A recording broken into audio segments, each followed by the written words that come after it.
Delhi NCR में पेड़ों के गिरने की घटनाएं अक्सर देखी जा रही हैं। चाहे मानसून का सीजन हो, चाहे अप्रैल मई का आंधी तूफान का समय हो, दोनों ही टाइम पे ये प्रॉब्लम्स देखी जाती हैं। एक सवाल यहाँ पे उठता है कि दिल्ली एनसीआर से कहीं ज़्यादा बारिश और कहीं तेज हवाएं पहाड़ों में चलती हैं, जंगलों में चलती हैं, लेकिन वहाँ पेड़ ऐसे नहीं गिरते। आखिर कारण क्या है? सबसे पहले समझते हैं मानसून के समय ऐसा क्यों होता है। मानसून के समय जब ज़्यादा बारिश होती है, दिल्ली में सड़कों के किनारे जो पेड़ लगाए गए हैं उनकी जड़ें ज़्यादा गहराई तक नहीं गई हैं, क्योंकि यहाँ कंक्रीट्स बहुत ज़्यादा है, सीमेंट बहुत ज़्यादा है। ऐसे में जड़ें फैल नहीं पाती हैं।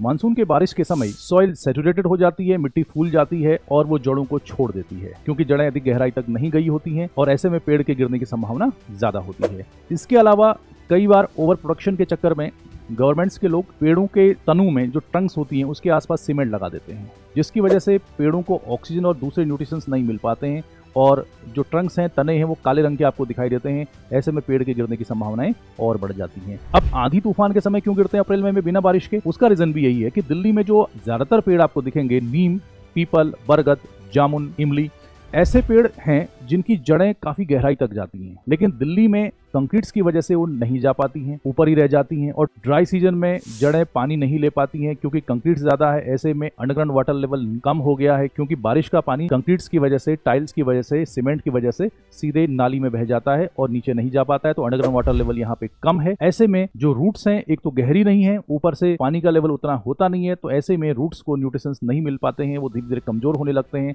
और ऊपर का हिस्सा जब अधिक भारी हो जाता है तो पेड़ गिरने लग जाते हैं। कि एनजीटी ने, नेशनल ग्रीन ट्रिब्यूनल ने यह आदेश दिया है कि सड़कों के किनारे कोई भी पेड़ है उसके 1 मीटर के आसपास के क्षेत्र में आप कंक्रीट्स नहीं बनाएंगे, लेकिन आपको पता है कि रूल को उतना फॉलो नहीं किया जाता है। दूसरा, कई सारे साइंटिस्ट ये आरोप लगाते हैं कि दिल्ली में जो प्लांटेशन किया गया है उस प्लांटेशन का फोकस नंबर ऑफ प्लांट्स को लगाने पे है, न कि क्वालिटी ऑफ प्लांट्स पे, ग्रीनरी को बढ़ाने में है, न कि इको फ्रेंडली प्लांट्स को दिल्ली के हिसाब से एडजस्ट करने में है। ऐसे में प्लांट्स में डाइवर्सिटी कम है, विविधता कम है, तो ऐसे में ये प्रॉब्लम्स ज़्यादा आती हैं और इमली जैसे पेड़ दीमक की वजह से बर्बाद हो जाते हैं और फाइनली गिर जाते हैं। सोल्यूशन क्या है? देखो, पेड़ तो लगाने पड़ेंगे, चाहे वो सड़क के किनारे हो, चाहे वो खाली क्षेत्र पर हो। तो खाली क्षेत्र में तो ज़्यादातर प्लांटेशन किया जाना चाहिए, बड़े से बड़े पेड़ लगाने चाहिए, लेकिन सड़क के किनारे के पेड़ों पे एनजीटी के आदेशों को ध्यान में रखना होगा। साथ में कम्युनिटी को साथ लेना होगा। जैसी अवेयरनेस हम स्ट्रीट डॉग्स के लिए या फिर एनिमल्स के लिए दिखाते हैं, वैसी अवेयरनेस और रिस्पॉन्सिबिलिटी हमें कम्युनिटी लेवल पे पेड़ों के लिए भी दिखानी होगी। यानी जिस कम्युनिटी में जो पेड़ हैं उसकी रिस्पॉन्सिबिलिटी वहाँ के RWA को दी जानी चाहिए, ताकि वो साइंटिफिक तरीके से उस प्रॉब्लम को सॉल्व कर सके।